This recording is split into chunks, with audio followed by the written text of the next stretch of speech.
Perkataanmu adalah perkataan hidup yang kekal. Setelah Yesus memberikan pengajaran tentang roti hidup, banyak orang yang bersungut-sungut atau menggerutu yang mengatakan perkataan ini keras. Ya, siapa yang mampu memahami, siapa yang mampu sanggup mendengarkannya. Ya.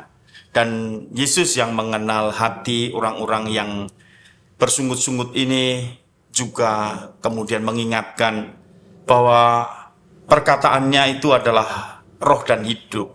Roh dan hidup. Jadi perkataannya daging-daging akan tidak ada artinya. Tetapi perkataannya itu adalah roh yang memberikan hidup. Ya, dan kemudian Tuhan juga mengatakan bahwa di antara kamu tidak ada yang percaya. Dan mereka kemudian juga diberi pengajaran oleh Tuhan memang untuk mengerti perkataan-perkataannya dibutuhkan anugerah. Karena itu Tuhan berkata, tidak ada seorang pun dapat datang kepadaku kalau Bapa tidak mengaruniakannya kepadanya. Jadi memang ajaran Tuhan, apa yang dikatakan Tuhan tidak bisa juga kita mengerti kalau kita memang tidak dianugerahi. Nah, namun demikian Tuhan juga bertanya kepada para murid yang 12 murid pilihannya ketika orang-orang yang mendengarkan pada mengundurkan diri karena tidak mampu memahami Tuhan, kepada murid-murid yang dipilih Tuhan ini dia berkata, apakah kamu tidak pergi juga? Ya, dan pengakuan Simon Petrus ini mewakili para murid juga bisa menjadi pengakuan kita bahwa Tuhan, kepada siapakah kami akan pergi?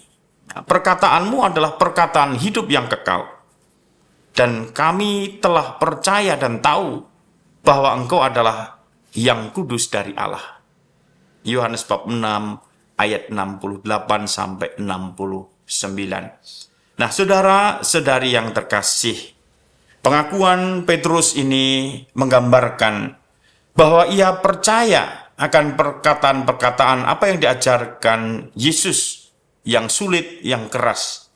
Ia percaya dan begitu yakin, tentu bukan karena ia sudah memahami apa yang dikatakan Yesus, tetapi karena ia telah dianugerahi iman, dianugerahi oleh Bapa yang membuat dia memiliki iman bahwa Yesus itu yang kudus dari Allah. Nah, saudara-saudari yang terkasih, untuk dapat mengerti sabda-sabda Tuhan dan apa yang diajarkan Tuhan, memang tetap dibutuhkan iman, kepercayaan. Kita tidak bisa memahaminya kalau kita tidak percaya. Karena itu kita juga sulit kemudian juga berdebat, kita sulit juga kemudian meyakinkan kalau memang kita tidak dianugerahi iman kepercayaan. Tetapi kalau kita sudah memiliki iman di dalam diri kita, kita juga mulai pelan-pelan juga menjadi semakin teguh dalam iman kepercayaan kita kepada Tuhan. Dan kemudian kita dengan iman ini, kita mulai memahami, mulai mengerti apa yang diajarkan Tuhan di dalam hidup kita.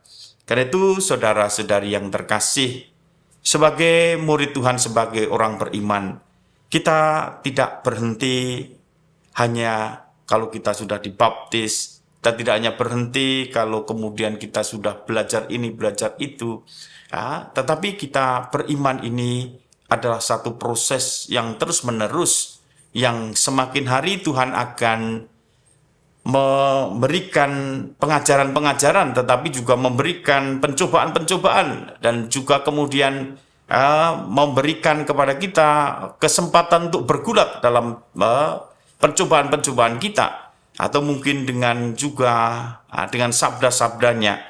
Dan kita juga di dalam beriman kita berproses terus, karena beriman itu berarti kita semakin menjadi dekat dengan Tuhan, Walaupun kadang-kadang kita tidak mampu memahaminya, tetapi kemudian kita tetap ada keyakinan di dalam diri kita bahwa sabda-sabda Tuhan itu, apa yang diajarkan Tuhan itu adalah perkataan hidup yang kekal.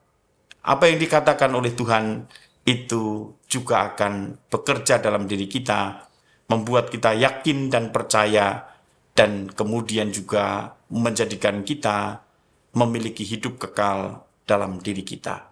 Tuhan memberkati.